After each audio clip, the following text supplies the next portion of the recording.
Welcome everyone to the latest AusLSA Climate Action Roundtable, and this roundtable's looking not just at creating climate inventory, but potentially one facet of what Alfonso will talk to us about is a novel way of pulling together some data for your climate inventory. But just before we start, just a few housekeeping things. The first thing is that this presentation is being recorded and it'll be shared with other participants in this on the call, but also with other people that have registered for the roundtable as well that may have had a last minute clash or a problem attending. So what we will do is at the end of the session, if people feel like they'd like to have an off-camera discussion or anything, we will turn the recording off and you can have some conversation without being recorded. I've spoken to Alfonso about the style that he wants to use for the presentation. He's hoping for quite an interactive kind of presentation, or at least lots of discussion after the fact. So please feel free to use your discretion. Let's try just if people feel like asking a question during the presentation, just unmuting your mics yourselves. I think you should be able to do that. And if you have any troubles, just put a note in the chat, and Kelvin will arrange to have that in. So if you've got any comments during the presentation, feel welcome to do that. Also feel welcome just to make any comments and ask any questions you might want answered in the chat as well. So the chat will remain open till the end of the event as well. Now I would like to, before I begin, in the spirit of reconciliation, acknowledge the Wurundjeri people of the Kulin Nation as the traditional custodians of the land which we're conducting the webinar from, but also to all Australian and Aboriginal Torres Strait Islander peoples from various parts of Australia where you're all participating from. We recognise the personal, spiritual and educational connection that Aboriginal and Torres Strait Islander people have with their lands and the culture, with their cultures and with each other as well. We pay our respects to their elders past and present, and also extend a special welcome to any Aboriginal or Torres Strait Islander peoples who are with us on this webinar today. So I'd like to introduce you to Alfonso Fomo. Alfonso is an environmental engineer who brings an international kind of focus, I suppose, or on to his ESG experience. He's the co-founder of NetNada, which is a sustainability software company developing a new measuring carbon inventory approach, identifying and also identifying opportunities to reduce emissions. The NetNada project is supported by Lander and Rogers Innovation Hub, as well as the University of New South Wales and Scalata Ventures. Alfonso is passionate about the opportunity to use information available to firms using a different lens and technology to tackle complex problems of democratising the access to sustainability and opportunity. He's an entrepreneur, he's a businessman, he's an innovation academic and a recipient of the Australian Global Talent Visa at age 25. So welcome, Alfonso. We're in your hands, but really look forward to kind of hearing about what you're doing in the world of sustainability and climate action. Awesome, thanks for that. And by the way, if anyone is wondering if it's Alfonso without F, without L, or with L, it's without L because there's two spellings in there. So thank you so much for that, Richard. And sorry, Alfonso. No worries. And I'm here to help. So I guess first of all, congratulations on coming along and already been pushing sustainability in your industry. Like Richard said, if you can, and please interrupt at any points, I'm here to help. I'm here to answer your questions because as leaders in this space, you probably already faced some barriers or already went into a dark hole of too much knowledge, too many frameworks, too many whatever, and you might want some clarification on how to help your firm move forward and drive that change. I am an environmental engineer. I've been working with carbon accounting for a while, and we're trying to solve a super clear problem, which is the objective of making sure that you, as a sustainability leaders in your company, can focus on what you do best, which is implementing change, which is liaising with your colleagues and stakeholders, and not maybe doing some really complex spreadsheets and carbon accounting and so forth. So I'm going to share, if you have any questions at this point, please interrupt, but I'm going to share my screen and I maybe ask a question. If you can reply in the chat, that'll be fantastic. If the organization that you are coming in behalf of, if they already have engaged a consultant in the carbon accounting, carbon footprint space, or have a certification like Climate Active as an example. Maybe if you can pop that in the chat, that'll be fantastic. No need for the company name, but maybe if you are aware of what Climate Active is or carbon neutrality of your organization has achieved some sort of those things. I know that from part of being, you know, the Australian Legal Sector Alliance, that you have done space things in sustainability, but just knowing a bit more about the carbon accounting itself. So I'm going to share my screen and take it away. Hopefully everyone can see this. Richard, maybe you can give me a thumbs up or say if you can see my screen. Yeah, we've got a good presentation, a good shot of your presentation now. Thanks. Fantastic. So first of all, who is NetNada? NetNada is using software to automate the process of carbon accounting. Carbon accounting being the measure of the CO2 that goes into the atmosphere from operating your company. We're trying to enable you to do change, and we've been working with some leading companies in kind of assessing their point in their sustainability journey and how they can better improve it.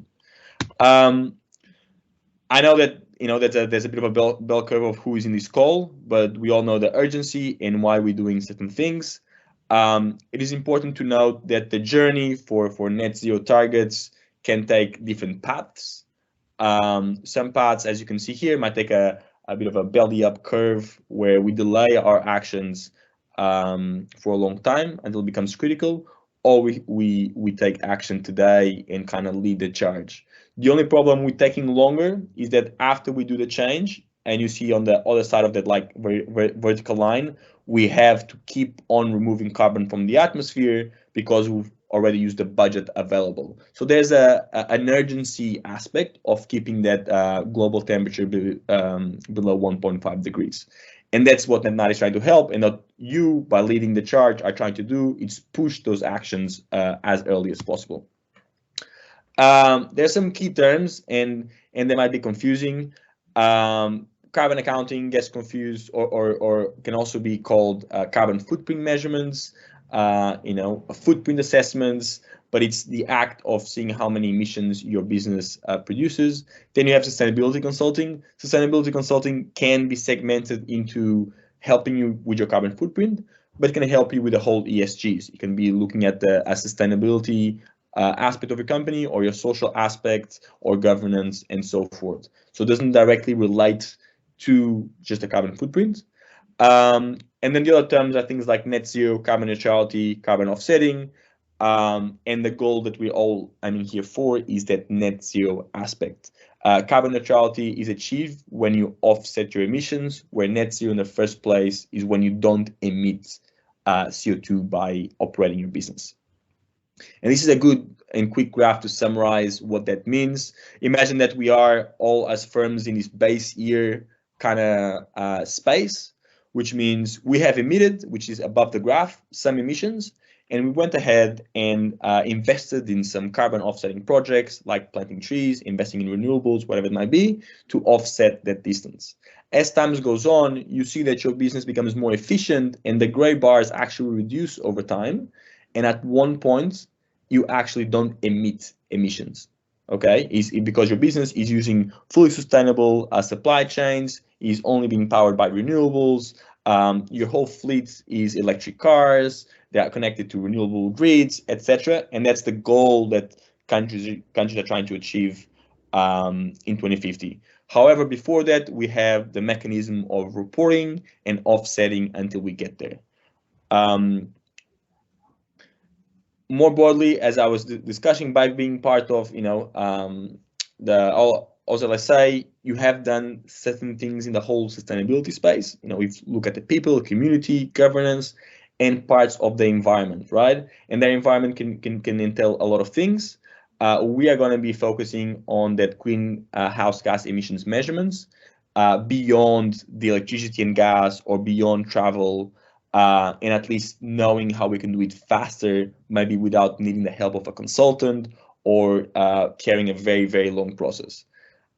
More specifically, you can see at the bottom there in this page already, which is in last year's report from Australian Living Sector Alliance. It's that Australian GHG protocol, which is kind of the framework of measurements that we use to achieve the results and make sure that everyone is consistent. What are the benefits from you being in this group or in this workshop or taking a charge? There is a competitive benefit from taking action sooner. So if you look at this graph on the right-hand side, you see that the competitive advantage reduces as time goes on, under the assumption that the closer we get to 2050, the more companies are taking action. So if you take that early, you separate yourself from the crowd, you attract better talent, you become a more efficient business, you might win more contracts, you might retain better talent for longer periods of time, and makes you a stronger firm. We know from studies that, Australians are starting to resonate with ESG efforts. You see leaders in the field. A good example is Landers and Rogers taking good initiatives in the carbon offsetting and carbon measurement transparency.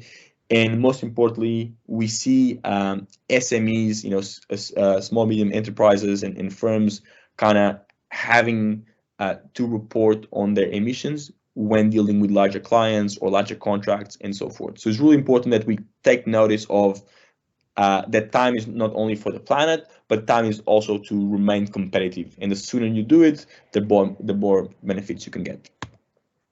And again, if you have any questions at any point, please interrupt. Now into the hard stuff. So if you go back, you saw that you measured your electricity and gas for this year's report. You've also measured travel and paper use and waste and recycling. Greenhouse gases emissions or carbon footprints come in different scopes, okay? And we'll go through this very quickly.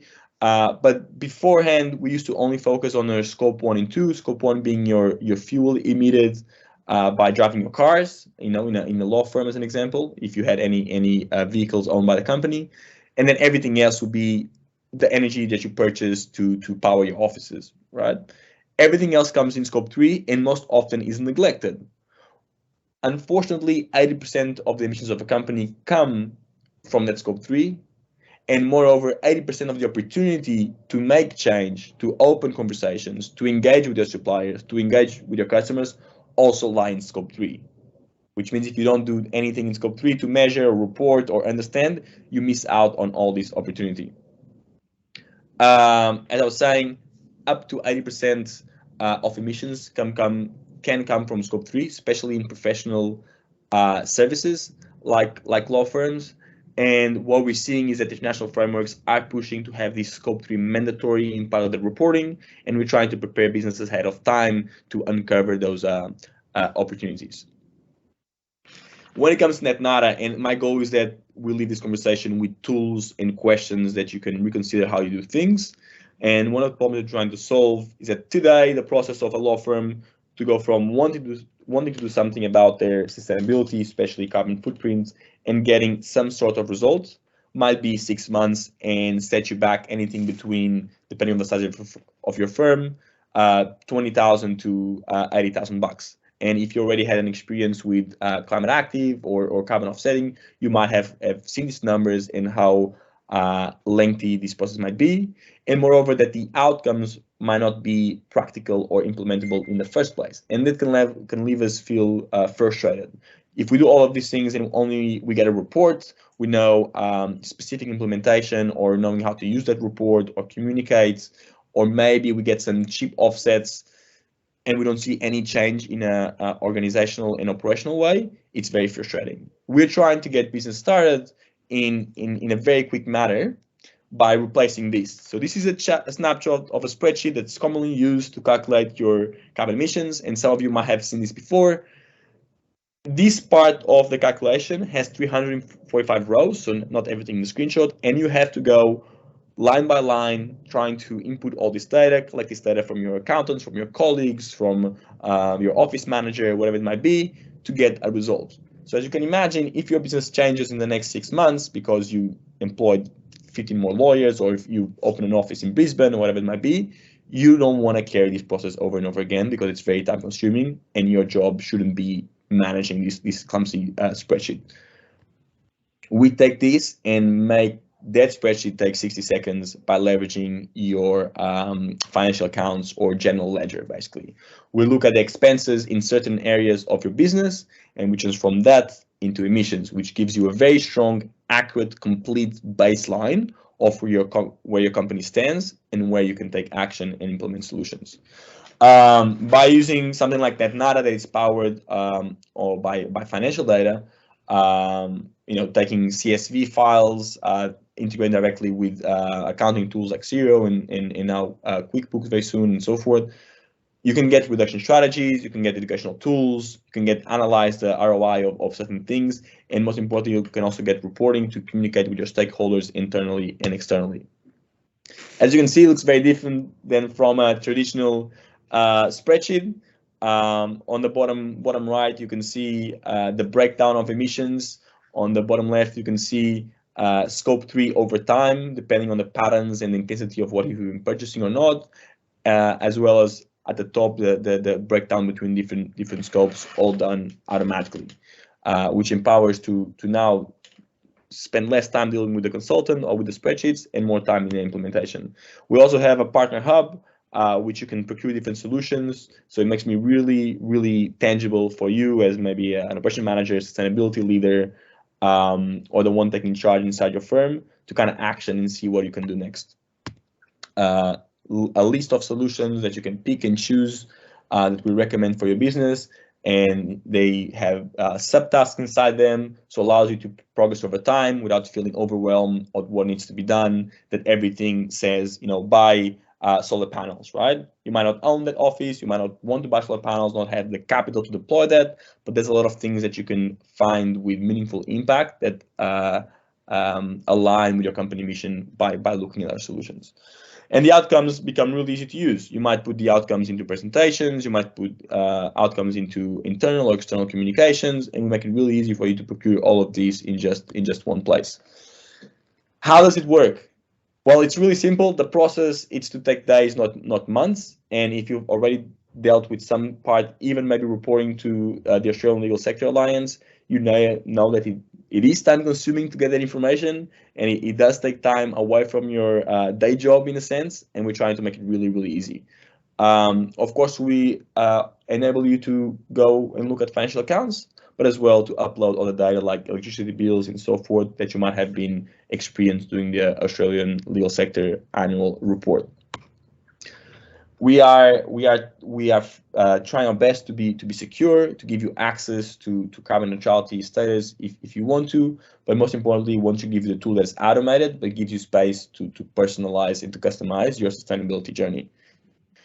And most importantly is we want to be confident that you can use this data for reports. So we've built Netnata on top of leading frameworks here in Australia and trying to align that everything that we do with those. We know this is an important part to avoid greenwashing claims. You have seen ACCC coming out with new regulations on how and you cannot claim certain green credentials.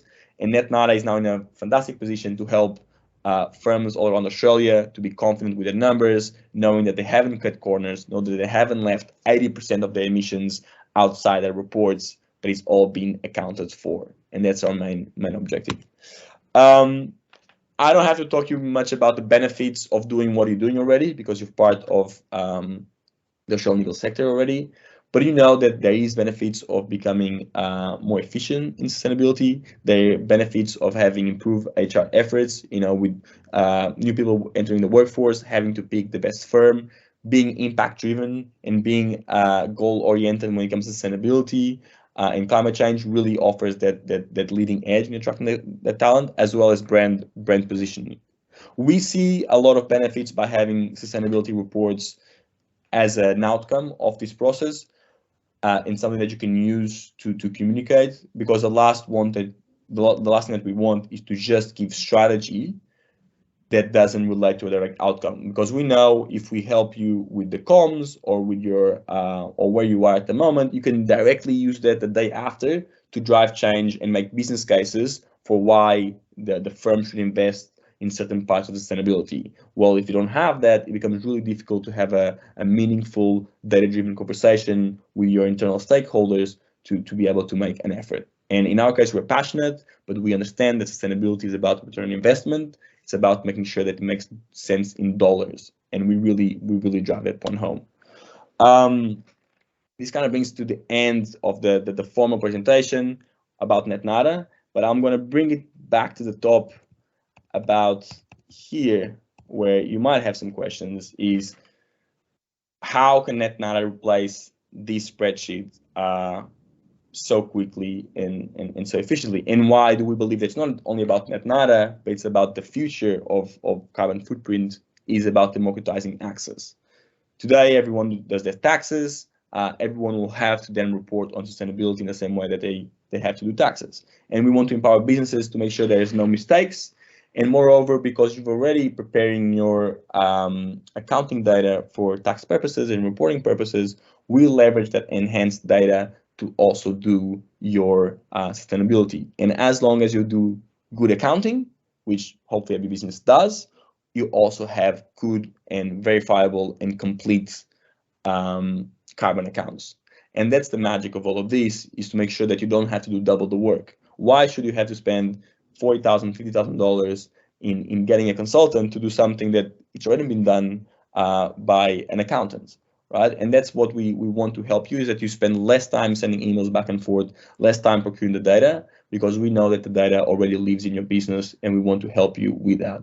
There's a lot of things to do in sustainability. You know, you have to touch on other parts of sustainability, like people, community, and governance. We know that community is really important for law firms. You shouldn't spend 90% of your time in the environmental aspect, and we want to automate that process. Richard, feel free to jump in at this point, or anyone really. That kind of finalizes the formal presentation, and I'm really hoping to understand a bit more about your journey in sustainability so far, and what have been the main pain points and maybe the main benefits that you're trying to access in this process. If I now maybe stop presenting my screen.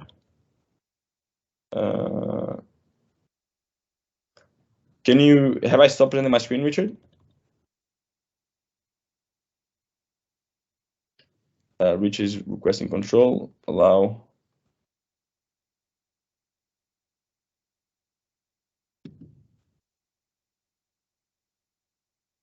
All right, we can hear you, Richard. We can see you. There you go. How's that? Better. Fantastic. Yeah, thanks, everyone. Look, I think it's a really interesting approach that I kind of like, that you can sort of start to I guess put a foundation around some of your environmental inventory. Your carbon inventory. But can you share with me a couple of things kind of occurred to me as you were talking about that? You talked about if you've got good accounting, like good financial accounting, then you should be able to rely on that for good kind of carbon accounting. What are some of the features that you've kind of come across that makes good financial? Because I imagine this is something potentially that law firms might have to step up in terms of the level of information they collect through their financial kind of accounting process. But what would you sort of define as kind of good financial accounting that helps with this process? Yeah, definitely.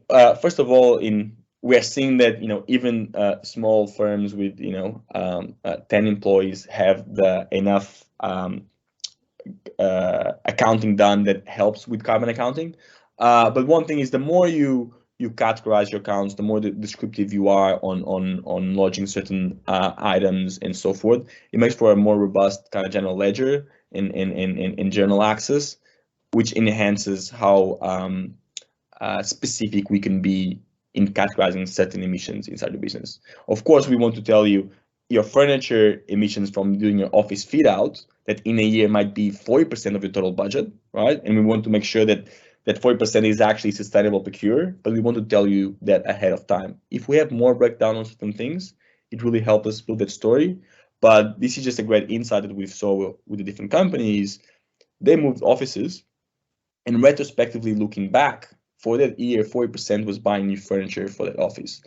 If you were to know that, you can now say, okay, I'm going to make sure that my procurement team or the office manager leading this change goes and builds a story, builds a procurement standards to go and get better furniture and other accessories for the office.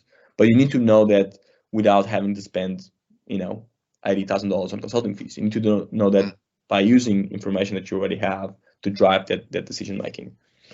Yeah. So then clarify for me kind of how the system works. So potentially a more sustainable procurement model will still mean that you'll spend 40% of your budget on office furniture. It will just be more sustainable office furniture.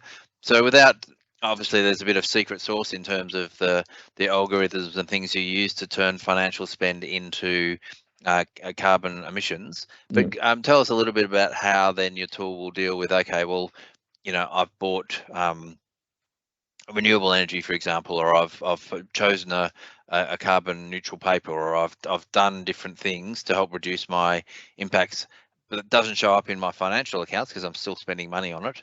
But how does the tool kind of take into account those? Yeah, so we can take that there's 2 points. One is about the storytelling aspect, right? Is because we already identified, we see from patterns that change is made after we initiate the conversation, and because we're having that open conversation with our customers, we know where change is taking place and alternatives are being procured, so we can feed that data back into the system and flag it for future times, right? The power of NetNada being automated enables you, instead of doing a carbon accounting report every 2 years, you can now do it every week if you wanted to. So we can measure change very, very frequently, which allow us having a very ongoing conversation about what actions you are taking. So that makes it really easy. Same thing with like when you switch energy providers, we are aware of that. We can see that coming through your accounts because of the provider of that contract. And at any one point, we assist you by requesting different information to make sure we are storing the right changes and any future changes we are making. The last thing we want is to lose or any insights or proactive change made by the businesses, but we understand that most of them haven't taken the first place, or maybe not doing the steps in the right direction, and that's what about NetNada kind of trying to enhance those points. Yeah. So just before I ask it, because I've got a few questions I'd like to talk to you about, but just feel free that if you do have a question, maybe just tap something into the chat, just so I can see Michael's put his hand up, so that's another way of doing it, Michael. Put your hand up or type something into the chat so we know that you'd like to ask a question. Or seeing you've put your hand up, Michael, I'll give you the floor. Can you unmute yourself? Thanks, Richard. Can you hear me okay, Alfonso? I can. Great presentation, and thanks for walking us through today. It's I think the approach that you guys are taking with that linkage with the financial systems is quite innovative, and I like the approach that you get that real-time access to performance. So I think that's pretty cool.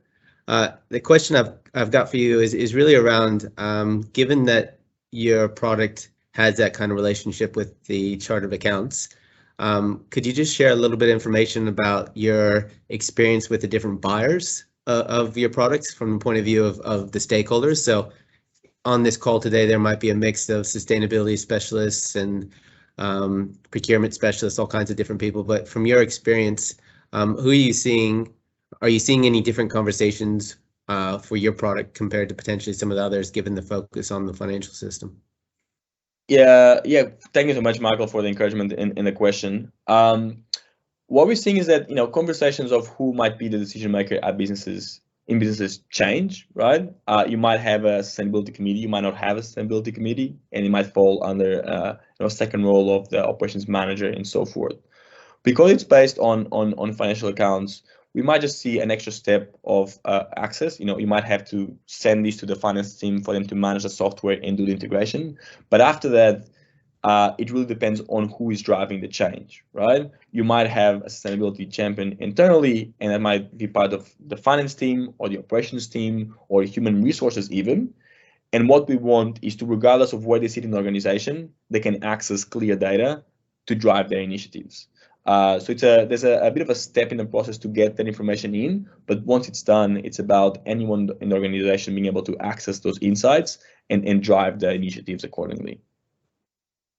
Thank you. That's quite interesting because I can definitely see how sustainability reports can really enhance some of the existing management reports of organizations. So I was quite keen to hear that feedback. So thank you. No worries, fantastic. And we also know that like companies vary, but the end goal is tends to be very, very similar. It's like, how can we enhance our internal conversations to make more buy-in internally to drive change? And you might need data to open those conversations, as well as, you know, feeding external pressures, looking at competitors and so forth. But having data really helps that conversation. Bronwyn, I can see you've got your hand up. Do you have a question for Alfonso? Yeah, thanks, Richard. Hi, Alfonso. Thank you so much. What an interesting presentation. So I have two questions. I'm not sure I'm going to articulate this particularly well, so just bear with me.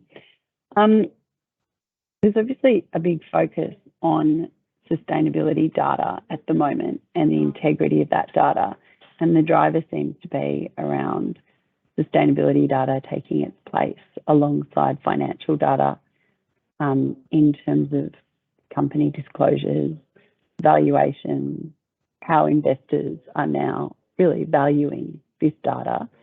Do you have any comments to make on why what you're proposing makes this data be able to stack up in that kind of regulatory environment? Yeah. So I guess I'll answer that question. You said you had two questions, so maybe we can go back and you can ask the second question. And that's really important. It's one of the drivers why we're doing what we're doing. The biggest fear that we have for companies who don't take a similar approach to what we're doing is one of the principles of the greenhouse gas protocol, where a lot of reporting frameworks are built on, and like the science-based targets initiatives and so forth, is transparency and completeness, right? If you can't do a complete carbon account because it's too expensive and too time consuming, right, to even do your materiality assessments, then you can't be sure that what you're doing is correct. So we're trying to minimize the barrier to give confidence for companies to say, okay, what I'm putting forward is correct. Secondly, because it's based on something that in theory is governmentally regulated, accounts, you have to do your taxes and so forth. It makes it more structured in the way we approach that, inconsistent among companies in a sense. So we know that's less hands in the mix, there's less fiddling around, and makes it a transparency kind of benchmark approach to whatever everyone is doing. Lastly, valuations is a common topic, but also winning more contracts is another one. And companies and bigger companies who want to do their procurement correctly, they'll want to make sure that their suppliers are reporting with integrity so they can make informed decisions. And unless that is complete and it is just not logos on a screen and some greenwashing terms, I think a lot of businesses will miss out on that. If that answers your question correctly. Yeah, that's really helpful. I'm not sure there is a really solid answer to all these questions just yet, but it's great to be discussing it. So you're in front of the CFO. They're typically pretty challenging people when you're going to have sustainability conversations. And you're trying to convince her that you need access to her very precious accounting data. What are your top 3 points to convince her? Yeah. I guess my top point is, what do you prefer? Do you prefer a secure integration of your data that's been processed automatically by machine, or do you want to be sending a CSV spreadsheet to your sustainability consultant via email, and you have no idea who's then going to open, touch, forward, download, and so forth? So that's one. I think the security integrity of doing machine to machine or software to software becomes way more powerful and secure. Because the moment you download that to complete that spreadsheet that eventually everyone will have to do, that data loses integrity. So that's one. Secondly is, by taking this approach, we can tell that CFO that we can also see benchmarking, return on investment analysis. So it's not just about here's you doing some green credentials exercise. This is about you identifying opportunities that are going to have a ROI. As an example, changing part of your fleet, or doing more sustainable procurement in your next office fit out, or investing in maybe a different energy contract because it's going to give you longer term savings on energy and so forth. So between the data integrity and removing that fear of like offline access, plus the return on investment analysis, make it a really compelling argument or why this approach makes sense. Thank you. No worries. But that's a very good question, and we always say, you know, the less hands in the mix, the better in the safer it is for everyone. Because as I was showing that slide about the maturing of the carbon accounting space and the necessity for Scope 3 measurements, everyone is going to take the same approach, and if you can do it securely, the better it is for everyone.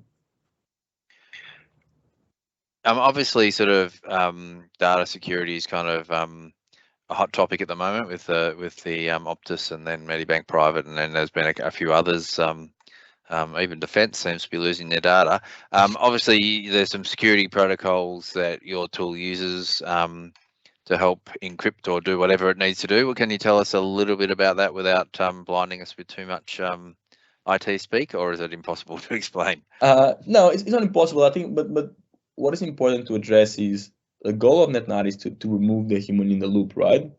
And the moment that we can totally remove anyone from even looking at your data besides the owner of that, because it's been automated with machine learning and AI and category matching, the faster we can close the access for everyone in there, right? And when we close the access, we can even say we never see the real data. It's been completely encrypted because no human had to look at that.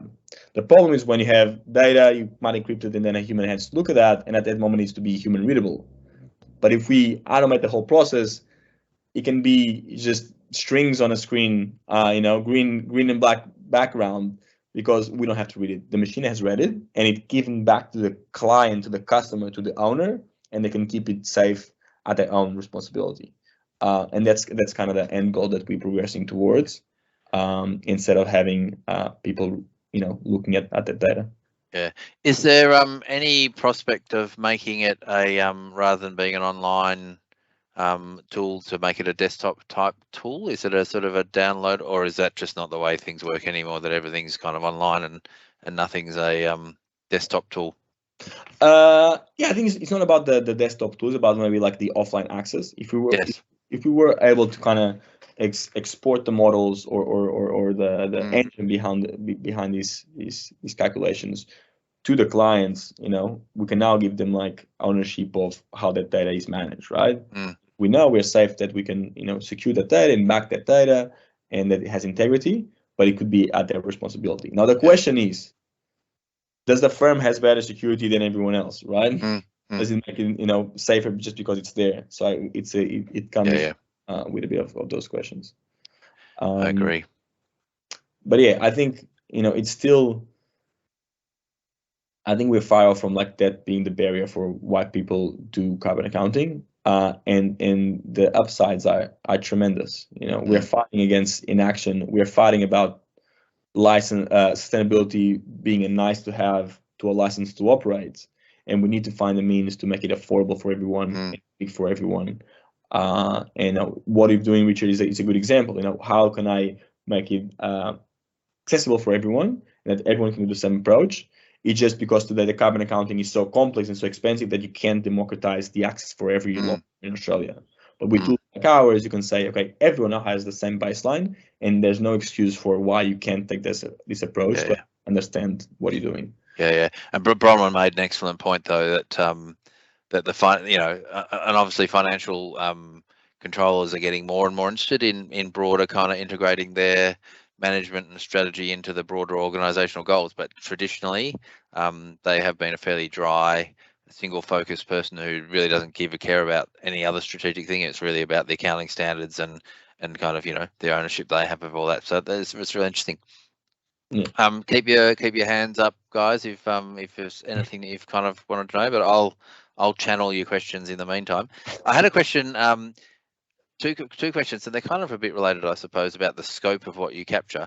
So generally what you're saying you capture is the actual spend, which once I guess that means that the spend's already happened, and potentially that then is a indicator of future spend. But is there capacity for some budgeting type information to say, you know, over the next 3 years, here's our 3-year forward budget, put that sort of information into the tool to actually then say, well, if you're going to spend 40% in 2 years' time on office furniture, do something about it now, rather than, oh, we just spent 40% last year, oh, it's a bit late now. Is there something that's a bit more kind of proactive than historical financial information that we can use? Yeah, so because it's based on financial, like you can very soon, use your own kind of models. Like if you build your own expenditure, we still analyze that regardless if it's historical or into the future. Yep. So even though it's today, maybe we haven't built the tool that allows you to make that really easily. You can go and do your own financial modeling and then use that to run our calculations. And that's a very good point. Is how can analytics be proactive or prescriptive in just looking at the past? And this is what NetNada is kind of enabling, because if we go from being a consultant who can do 10 businesses a year to maybe doing 1,000, and when we do 1,000, we can tell you what is the most likely effective way for you to make change. And that's really kind of powerful in the sense of, well, I had the knowledge in this dashboard of 1,000 businesses, right? And I can see what the other thing as well about, you know, that financial aspect is the alternative to using NetNada. It's kind of three options. One is like you don't do anything. The other one is you try to do it yourself, and the other one you actually go and type the same numbers that could be automatically kind of measured into a different software and hard code them, which opens a lot of space for mistakes. You know, that kind of operator might make a mistake of putting the wrong comma, the wrong zero, and then like your kind of numbers shift and so forth. Yeah, that's great. Look, the other comment that Bronwyn made quite insightfully too was about the rigor, I guess, behind data, and part of the rigor of a carbon inventory, obviously, one of it is, are you capturing everything that's material? And that's clearly something where if you capture everything you spend, then that's got to be a very good start to capturing kind of most things that are on in your value chain. But I guess the other one is the kind of the algorithms that you use. So if people put their financial information in and get that pie chart, what kind of tell us a little bit about how those algorithms are derived, without obviously, you know, giving away your IP, but why should we have confidence in those algorithms? Where are they from? How are they derived? How do they change over time? How are they monitored and maintained? All that. But where is the data coming from? Yeah. So one thing about confidence is human error, right? Those 354 rows you have to fill in, plus a couple of spreadsheets, you're gonna make mistakes, right? So it doesn't matter how good you are, you have human fatigue on putting that data in. So we remove that. Secondly, is the volume of data in which these algorithms are trained on. It's very different from doing one company to even just doing 50. And if each company has 5,000 data points, we can very quickly adjust how effective or aligned these algorithms of matching your spend are. That's one aspect. That's like the matching in the spending. The other one is that predictive analysis. Is how does this look into the future? If we're able to not just do 12 months because that's how easy it was, but if you want, let's do 4 months in the past and I'll project 4 years in the past and I'll project it into the future. And if you've taken an initiative, then not just wait a year and a half to measure it again. Let's measure it next week if you want. No, it doesn't cost you anything. So why not just kind of keep the engine running and reassess after you've done certain initiatives. That's kind of why we're building these algorithms, why we're building these, those pie charts. It's not just about being on a screen. It's about you being able to indicate where you should focus next. Because you'll see quickly that like sometimes the numbers are not what you expect. Now everyone talks about flying or so forth. What about your software licenses, right? Can you message them and like, what about your IT, right? What about all these people that can be involved in the sustainability mission inside your company that maybe never got asked to be involved, but now you have the data to go back to them and say, look, there's opportunity for you to make a change. And that's really interesting and gives better stories to firms, right? It gives better stories to say we haven't just removed paper straws. We've changed our we now have carbon neutrality in our cloud services because this was 20% of our emissions, and look how well it looks when we reduce it. And that makes really powerful stories to attract better clients, to attract better employees, and do meaningful impact. Yeah, absolutely. Excellent. So the other question I had is one of your early slides had was talking about the different various sort of scope 1, 2, and 3 emissions, and it had the downstream emissions, which we know very well, and they're the things we spend money on. But then it had they were the upstream emissions, or the upstream spend of scope 1, 2, and 3. But then your I think that was a great schematic because it actually had the same kind of area on downstream emissions, which I imagine are about the impost of the use of your product or service over the life of its use. So, and I don't know how. So that your tool, I imagine, would see that as an aspiration of the future, or is there some future functionality where you can potentially say, well, if you're producing televisions or if you're producing services for these types of clients, then potentially is there a vision for a downstream tool? Vision, it's not here yet, but the vision it's there because it's not about, I think at that point it's not about reporting, right? It's not about like, because that's like it's going to be the last part of like the reporting need is like what happens with your product after you sell it. Luckily, professional services, financial services are really well suited to have kind of like effective outputs in a sense. Of course, financial services have where to deploy capital, but like law firms is a really kind of streamlined end product, doesn't have impact on usage. It's not packaging, it's not like manufactured goods, etc. But the goal is then you can start communicating on how each business talks to each other, right? Because if we know where the money goes and how it flows, we can see the impact of you purchasing from different clients because we already have that data. And then becomes less about assumptions, less about emission factors, but about communication in that supply chain.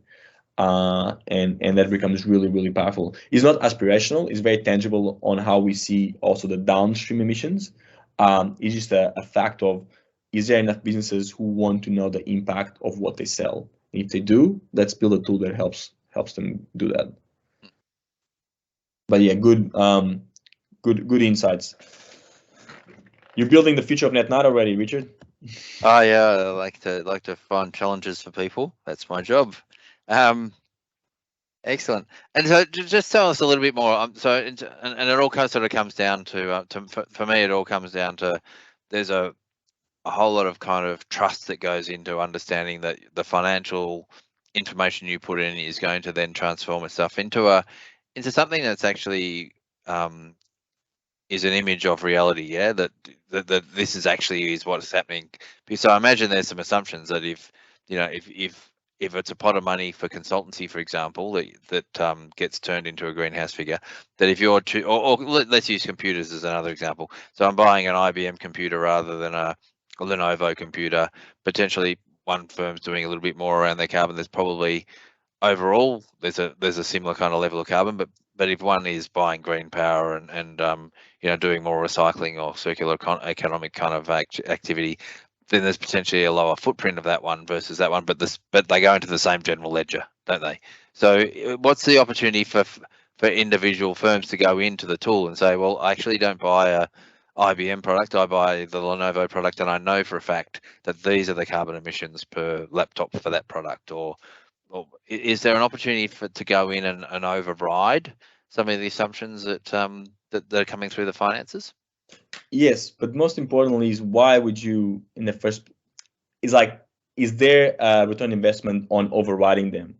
If we know, let's say you, by not knowing anything, like you say, I want to make sure that, you know, the emissions coming from my procurement in this part are related into my analysis and so forth. Or alternatives who are not this one will never even ask that question. So Yes. people don't consider this event. But now because Netnada enables that, everyone has those questions that you're asking. Secondly is, if that is just 0.01% of your emissions, do you want to tell your procurement team to go and change that, or go and request the certificates, or go and make sure that this is actually green or not? Yep. Maybe not, because it's not worth the 20 hours. But why about asking this guy who's, you know, 15% of my emissions for the last 3 months? Then that's where I'm going to spend my time engaging with them. So it's Gotcha. It's a step backwards in terms of, let's make sure we're spending the energy where you should, not where you don't have to. And then go and override, then go and open a conversation, supply more information. Same thing with electricity. We do a first pass, and then we give you the opportunity. Same thing we do with the legal sector alliance is go and upload your energy bills, right? Let's just read exactly how many kilowatt hours you've consumed. Yeah. But we want to make sure we first ask the right questions, and then we ask them to empower that data. Excellent. Fantastic. So, are there any more questions from the attendees at the moment? I guess just in closing, before I thank you and everything like that, is it like you're developing a bit of software tool? Is there where can people go? Obviously, there's a Netnada site. If people go onto the Netnada site, is that a good place to start delving in and learning more kind of about yours? Because I think, you know, obviously you've got a proprietary tool, that's one thing, but I guess the kind of the philosophy behind that tool is a really interesting kind of thing to understand more about, and how that approaches, and how it allows you to do that kind of preliminary risk assessment, but then also to track the changes as you make them. I think, you know, is it worthwhile getting on that site? Well, I can provide those a reference to people. Yeah, website, it's definitely a good tool. I also like booking a demo with the team so they can walk you to the product. You know, it takes you 20 minutes and you get a deeper dive on how you can actually implement it and use it straight away. And you can do that on the website or just emailing me. Secondly, you know, we have a good section of news articles and now videos on how the platform works. So cool. Even going on YouTube and checking how all of that kind of shapes out. But yeah, get on the website, booking a call with us. We'll make it really seamless for you to go from wanting to do something to start using the software straight away. Yeah, that's great, because like everyone on this call pretty much has access to the type of scope of information that AusLSA collects, but I think what we're all thinking is that is only a relatively small component of what we need to demonstrate a net zero in the future, or a science-based kind of response to setting targets. So that's been really useful. So well, thank you very much, Alfonso. That's has been really kind of interesting insight into a different approach to, I think, what people would generally kind of say. Yeah, in terms of putting that together, I think it's a really novel approach, and I look forward to learning more about it. Thank you so much, and thanks everyone for coming and asking questions and so forth and paying attention. Really appreciate it. Thanks everyone. Well, and I will once again, I have been recording this session, so I'll circulate that around to everyone who's on the list, and along with Alfonso's contact details, and I might even dig up a couple of YouTube links as well. I might even ask you which ones are the best to provide to them as well. Awesome. Thank you so much, Richard. I appreciate it, and thanks everyone for doing such an amazing job with sustainability. Yeah, thanks everyone for joining.